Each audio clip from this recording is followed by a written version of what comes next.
Welcome to the Ranch Sitdown. Today we have a really special guest from right here in Fort Worth. Singer-songwriter, producer, and really just an all-around music hustler, Matthew McNeal. He's carved out his own lane, starting in punk before finding his home in Americana. He's not just making records. He runs his own label. He's been behind the scenes at huge shows in places like Dickies Arena, and he's worked around some of the biggest stars in music. Ladies and gentlemen, Matthew McNeal.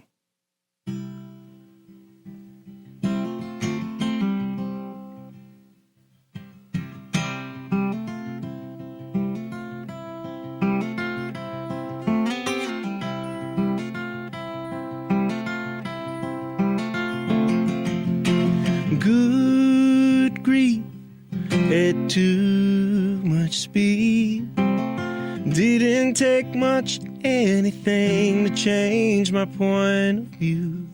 Some say it's the weight of the world, oh, I think so too. Oh, I miss those days when I didn't miss those days. Now I have drunk glass and I have drunk days. I still act crazy when I see your face. Do you still want me like you used to? When you used to come and pick me up. We had our hard times, but it felt like easy love. Oh, it was easy love.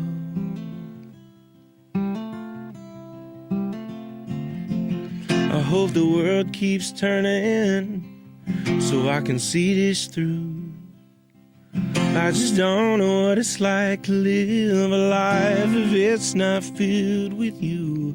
Can you feel it? 'Cause I can feel it too. It's like you're in the room.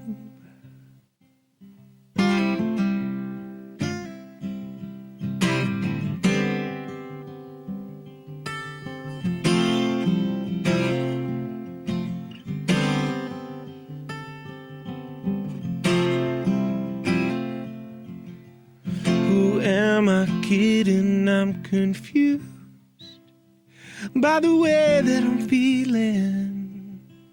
But whatever it is that I feel, oh, I think it's real. Oh, I think it's real.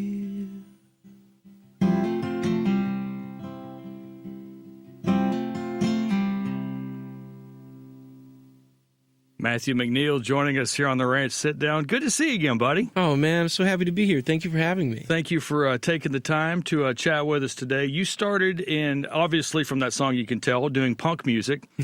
Of course. And you have transitioned fully into Americana. Like, when did that transition happen for you? You know, I grew up in East Texas in a town called Terrell. Mm-hmm. Started playing music when I was 12, 13, and pretty much immediately jumped into performing shows. And there was like a small shop in town that did guitar lessons, and we befriended the guy that was running it. We started putting shows in there, and predominantly it was punk and hardcore shows. And so that's kind of where I cut my teeth. You know, it's a small town of 10,000 people, but there was this undercurrent in the, you know, the younger folks of us just wanting to express ourselves in a way that was different. And, you know, my dad he was in Western wear my whole life, and country music was always around. My mom always had, you know, Al Green, Teddy Pendergrass going. So I was always inspired by music from all genres. Mm-hmm. But, you know, we started playing these heavier, more extreme music shows, but I would always write other songs, of course. And, you know, every once in a while we do these mixed show bills where, hey, you know, maybe it is a singer-songwriter and then a heavy band and then a pop band or whatever.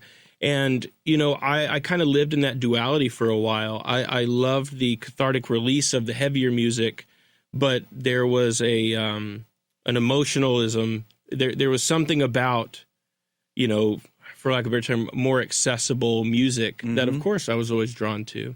So I started to perform those songs more and more. And then once I graduated from high school and kind of worked my way through college, I really started to put a focus on songcraft and songwriting, and then immediately started touring, put out a debut record, and never looked back. It's always interesting to me how many artists in this scene seem to have started somewhere else. It's a lot, and I think a lot of it as kids growing up, we always wanted to do something, like you said, want to do something different. You want to do something different than your parents were doing, It's Absolutely. not cool if your dad's listening to country music. Obviously, country isn't cool Yeah, at the time because you know better than them. Absolutely. You're like, oh, well, this is this new thing going on, and, there's all this angst or whatever. And it's your thing. Yeah. That's the thing, Absolutely. But yeah, I loved it. I still have so much love for that music community and that scene. I think there's so much of it that is reminiscent of this music space. It's I always say there's like a DIY mentality that has been the common thread, both when I was playing heavier music and today. We're on a record label, but it's the one that we run and the one that we do. We've toured all over the country 10 times over. From independent booking, so much of it comes from saying, look, no one's going to ride for you the way you're going to ride for you. And you'll find your tribe along the way, much like, finding the ranch, finding this music community in Fort Worth. And so I think having that mentality is why a lot of people in the broader Americana scene come from that space, is because there's a persistence and a perseverance that heavier music breeds. And I think we call it like a lifer, if you're really into this, this is a great place that welcomes all types of music going through your own filter of modern American music. So what made you decide to run your own record label instead of, like chasing the big industry machine? It's funny. We had cut a couple records and toured a bunch. We had a record, it would be what would come out in 2018, a record called Good Luck. We recorded it in the Texas Hill Country with our friends Israel Nash, and Ted Young was engineering and mixing. He's an all-star. I mean, from Sonic Youth to Kurt Weill to the Rolling Stones, he's done it all. He's become one of our best friends. We really believed in that record. So we hit up some management friends, shopped it around, and, we kind of did that process for a few months. And I remember getting a call from an industry buddy, and he was like, man, it's an amazing record. I've heard a lot of people say it's a sure bet, but, unless you can make a ton of money off of it, it's hard for people to invest in, at that time, a 24-year-old kid that, it's not going to be a huge moneymaker. And so I remember getting off the phone with him. I don't run, but I hung up the phone. I ran a mile around this, some water, this little pond thing behind my house. And I remember getting back inside, calling Andre, who's my, we grew up together. He's like my brother. We run the record label together. We write all the songs together. I called him and said, let's do our thing. And so we started the record label to house everything we had always done, from managing ourselves to booking to, just handling business. And we said, look, we're going to ride for us. And so that's how it all started. And that was in 2017. That run, was there a lot of anger or tears? It's hard to find the words sometimes. I think it was more just to exhaust myself of whatever I thought I was wanting or searching for, and emptying myself to be like, okay, what's the new path? And I always look back on that time so fondly, because that was one of the best decisions we've ever made. I think that's how we've been able to put ourselves in a place that cares for the community and not just looks for opportunity for ourselves or is super self-serving, but I think we are able to build something much greater than what Matthew McNeal, the artist, does, both to help ourselves and the people around us, but also the music industry in North Texas and beyond. I can imagine how exciting it could be for an up-and-coming Fort Worth artist to have the possibility to sign with your label that's going to be run by a guy that wants to treat people the way you wanted to be treated. I mean, I think that is the key here is like, most labels, let's be honest, they don't really care about you. They're just about numbers is really all they are. It's a bank. And yeah, it's exactly what it is. And so you've got this mentality, you have this like really good soul about you. You can just see it on your face. You have this mentality of like, I want to be treated well, so I want to make sure my artists are treated well. Absolutely. And something we pride ourselves in is, rather than we only help the people that we, quote unquote sign, we always act as a connecting hub. I tell people all the time, look, if you really want to do this, tell me what you want. Do you want a tour? I will show you how to do that. And I will empower you to do it yourself until it makes sense to have someone else do it. If you want to record, I'll show you, hey, here's great studios. Here's all this hard-learned, hard-fought information we have. And, I'm not ever trying to do the work for somebody, but right. I can save people a lot of time and heartache. And so we focus on helping everybody rather than just those that are in our, like, immediate, you have to sign this piece of paper for me to care about you. Right. Oh, gosh, how awful would that be? I know. So being a part of the Fort Worth music scene, and, we talk about it so much, especially on this podcast and everywhere else, is how much the Fort Worth music scene helps each other out. Do you think you would have this record label if you were never a part of the Fort Worth music scene? I don't. I think Fort Worth as a creative community is the spark that ignites so much of the good things going on, both with what I do as an artist and what we do as label owners. I think that from touring so much, I mean, we started hitting the ground running, over 10 years ago. I mean, we would do 120 shows a year, coast to coast, all over the place, living in a van, doing our thing. And you get to see the world and see what's out there. And there's so many beautiful music communities.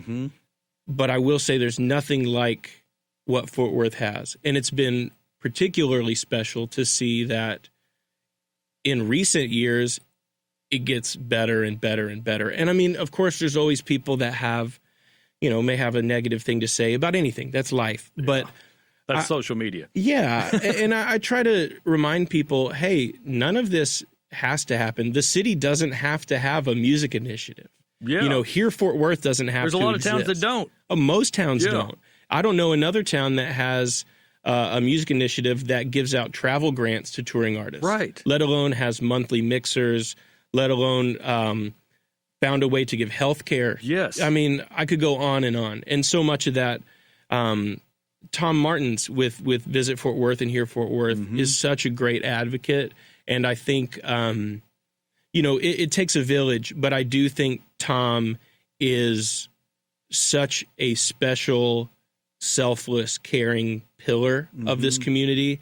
And I think we wouldn't have what we have today without his kind of tireless efforts in making it happen. I wouldn't have what I have without that community and support. It is really a community, and I can give a great example. We did those Road to Americana Fest back in August out at Magnolia Motor Lounge, and guys like Jacob Furr, who weren't on the lineup, just show up just to support. And that's the neatest thing about this community is you go to a Fort Worth show and you start looking around, and the guys and gals that don't have shows that night are there to support. Absolutely. It's incredible. And you don't see that everywhere. You don't. Most other music communities, this isn't to badmouth anything, there is there's not enough room for all of us to be successful. But Fort Worth, I think, has realized that, the rising tide raises all ships. Absolutely. And look, we just want positive things to happen for everybody because it helps everybody. It really does. All right, enough of talking about other people. Let's talk about you again. Your latest album, High Lonesome, your 5th studio album. How do you think this is different from your previous ones? I love this record. I mean, I've loved all the records we've done. This is the first time we have ever done most everything in-house. We recorded it at our own studio space. Andre was the lead mixing engineer, head engineer behind the board as well. But we completely produced it together, did everything together. Of course, we reach out to friends, get thoughts, but it's the first time we really said, look, let's see what we can do ourselves. And, I lost my father suddenly. My parents split when I was young, but I lost my father out of nowhere. the day I turned 25, which was right before Good Luck came out in 2018. And so coming out of Good Luck, we would release a record called Good Grief, which was kind of leaning into what I experienced through that.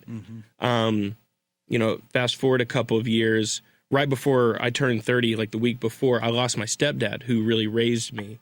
And so right after that, I had studio dates set 2 weeks later, and instead of canceling them, we went through with it. That would become the Love Was EP, which is right before High Lonesome came out. So that was me addressing that loss. And then High Lonesome, it's almost a culmination of, 10 plus years of living this life of, a troubadour, a small business owner, a player in this greater music community, and saying, look, I think I'm always in a process of finding myself, and coming from a punk background or anything I was ever into, I wanted to blend it all and say, look, we have the ability to do whatever we want without having to get a label's permission. And so, we get to stretch our legs and just be truly creative and see where that road takes us. And I think High Lonesome is a great representation of that. I think it's reminiscent to what happens to us on tour. In certain markets, we play with country bands at a honky tonk. Yeah. And 2 days later, we're playing with the indie rock band in this crazy packed basement show. I think that recognizing that our music, and though it's under the Matthew McNeal name, it's a band. It is myself, it's Andre, it's our bandmates. It's the creative pursuit of being ourselves rather than having to fit into a box. I've always known that I could be more singular and find more traditional success, but I decided really when we started the record label, for better or for worse, that's not really what we're going for, unless that's authentically what's going on in our world. Yeah, I grew up with cows and horses. My dad was part of Cutter Bills, which is one of the most, leading Western wear things in the world. I have the passion for a lot of these things that are country, but I also, came up in this rock and roll scene. I also love soul music, and that's what got me into music. And so I just love to put all those things together and be myself. And I think High Lonesome is very representative of that. So you're doing it yourself in your own place. There's got to be that moment where you go, this is the sound. This is what I was looking for. Do you remember that moment? Yeah. It's funny. We've kind of found that moment anytime we've put something out. There's usually a song or two on the record, whatever record it may be, where it's like, this is it. This is it right now. And it's funny because that always rings true. I can still pick 2 songs from every record that were, 5 years ahead of what we even knew what we were doing. I'll look back and be like, whoa, we were onto something. And so it's funny. We can't help ourselves. We're already into new music. And you're like, wow, this is already representative of growth that's happened since the record came out. It was April, I guess, wasn't it? Something like that? Yeah. Yeah, we can't stop. You got a problem, man. I know. It's a good problem. It's an but obsession. Still a problem. I want to talk about, as if you don't do enough, you part of this production services company where you do a lot of stuff for big artists, which is really interesting. So without naming names, what's one of the most diva things you've had to do for an artist? Oh, my goodness. So, yeah. Andre and I, and we have another partner, Ed, we run a production company called Roadrunner Production Services. Basically, we just we take care of the artists when they're in town at these big venues. And I've been doing it since I was a kid, but we've run this company since 2019. I never I try not to ever really sign NDAs, but I still don't like to talk about, whatever on the radio. But there's been times where I've bought, an $800 candle or, a bunch of $400 humidifiers for the corner of every room that this artist would be in. Thousands of dollars worth of flowers. Wow. It's never ending. And I bet it can be fun and interesting and challenging. It is. At the same time. It's creative problem solving in its own way. Right. And so that's why we always try to employ industry folks to where when you're not on the road, it's like, yes, you're not on stage, you're back of house or, whatever we're doing. And but it's creative problem solving, which I get a kick out of. And I always tell people, look, even if you're not wanting to become a tour manager or, a lighting tech or anything, I think you can learn as much as you want to learn. You get to be a part of something that no one sees. Most people don't even know it exists. People think they show up to a show and the stage just appeared out of the ground. Right. But it's been a fascinating thing to be a part of. I mean, since I was 17 years old. And for all the craziness, it's still a lot of fun. I could be really interesting if one of the folks that works with you guys one day makes it big and is on the receiving end of all those production services to see how they treat people. It's already happened. Believe it or not. That's great. Okay. Never mind. So what's the most just down to earth thing from a superstar that you've seen? There's a lot of good people out there. I have a handful of horror stories, but I mean, considering the thousands of shows we've been a part of, I can really say most everybody, there's good people trying to do their thing. I mean, we got to work for, I would say the biggest artist in the world that's been doing world tours for the past few years, who is recently engaged to a star in the sports realm. If you're picking up what I'm putting down. And, there's so much talk on this person and everything, but I can say that's a person that truly cares about their people and takes care of people in ways that would never be publicized. Right. And you see that a lot. There's a lot of artists that, they're becoming legacy acts that have been touring for 20 plus years that have the same team that they've had since day one. Isn't that incredible? That's when you know they're treating people right. Yeah, absolutely. Yeah. And that's been the coolest thing to see is that, everybody gets a rap of everybody's such a diva. And yes, there are some. I mean, some of these Starbucks orders we've had to go hunt down. It's unbelievable. It's not even on the menu. Yeah. And you're like, okay, I'll figure it out. Right. But it's funny because so often, you'll say you pick up an artist and you're just kind of traveling around and you really get to know these people, whether it's just, a ride to and from the airport or whatever's going on. You start to make a connection and you can really see, I think you can really connect to an artist through their music, but it's a privilege to be able to speak with them, some of the biggest artists in the world or these up and coming artists. And it's funny, after doing this for so long, you can kind of tell this person's going somewhere or not. Yeah. And then this legend, why are they a legend? And you can usually say because they treat me the same way they treat so-and-so. That's incredible. Do you ever have those moments where you have to tell yourself not to fanboy?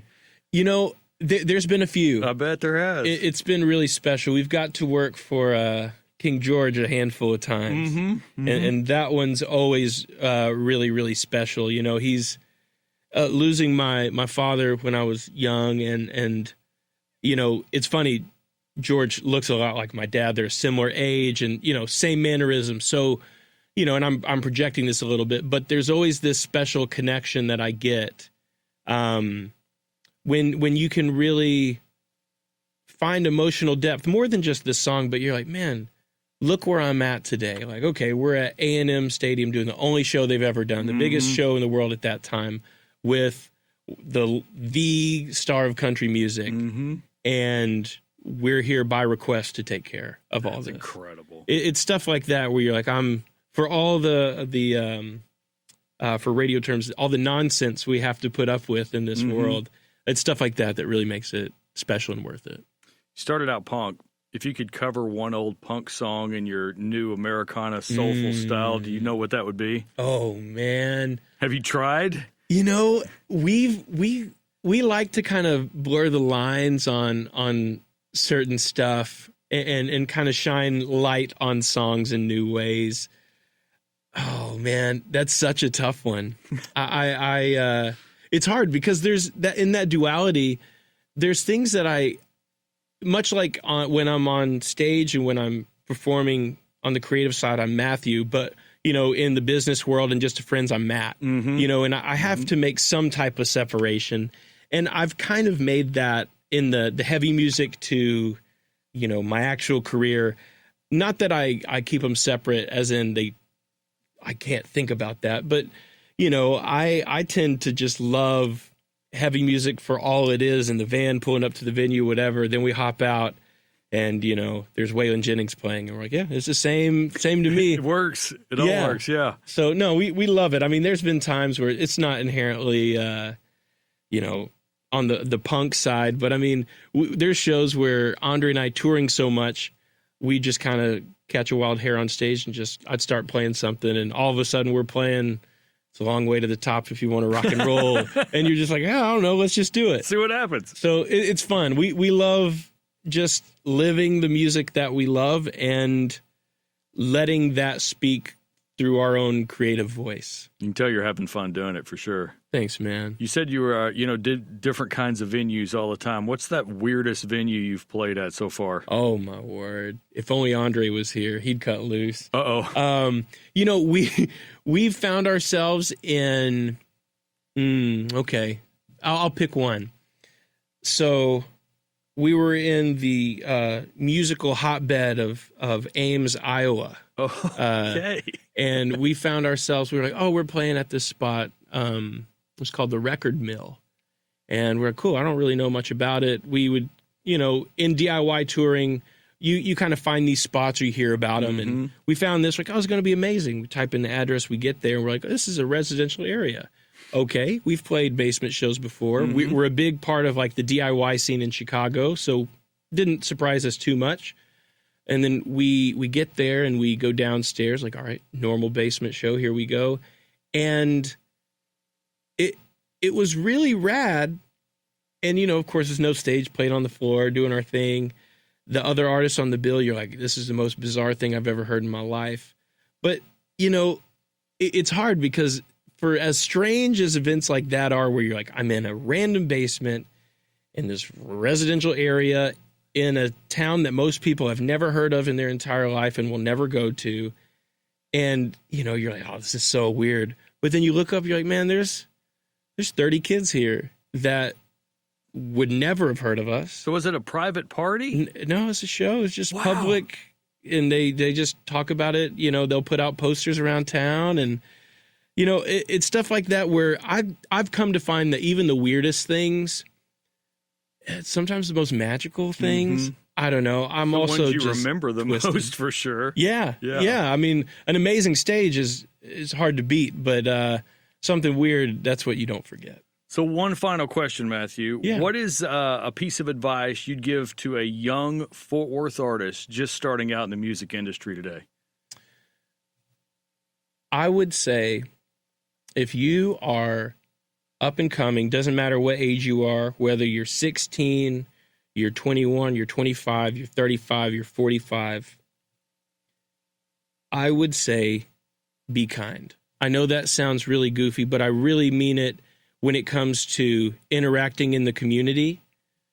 Be kind. When it comes to trying to find yourself, going to open mics, going to shows, talking to people, if you are kind and you are persistent and you find a way to fight through the difficulties of, financial hardship coming up, it's so difficult and there's no real lane or path to follow.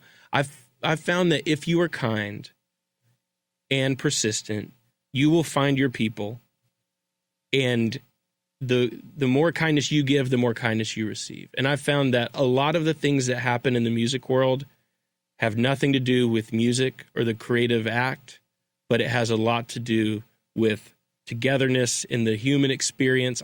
I know it sounds corny, but I found that to be true. You could be the best songwriter in the world, but if you don't know how to treat people, you will never get out of your 5-mile radius from your house. Well said. Well said. Matthew McNeal, how about one more song? I would love to. Thank you so much for having me, Shane. Thank you, sir. What are we going to hear? This song is called Drop the Ball. This is from the new record. We wrote this one in one sitting in the middle of a studio session, called in the boys the next day, recorded it all to tape, and it's become one that we can't help but play every night. So, all right, let's hear it. Thanks for having us.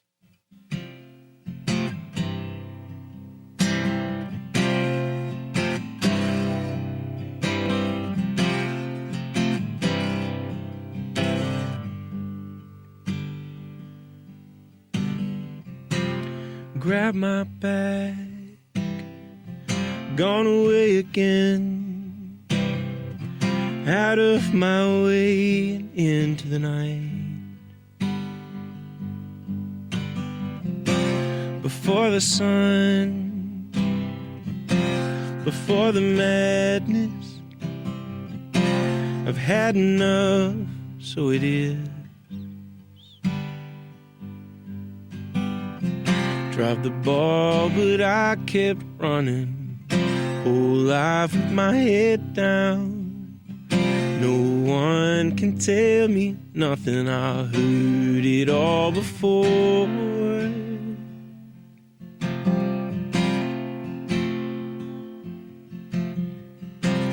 Quit my job, go see my dad,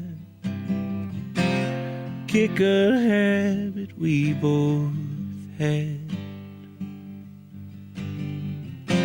I should've known better than to take my time and stuck around until the end. Dropped the ball, but I kept running, whole life with my head down. No one can tell me nothing, I heard it all before.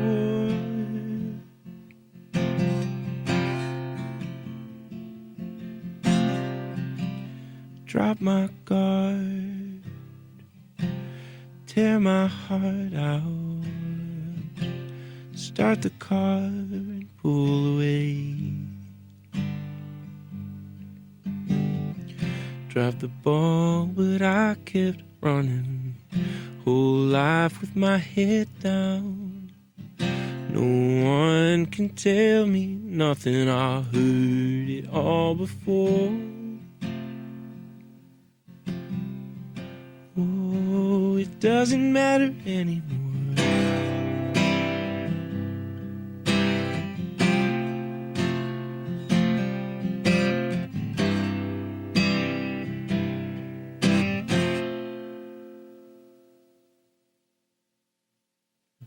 The great Matthew McNeal. Thank you, sir, so much. Oh, man, thank you guys. Appreciate you.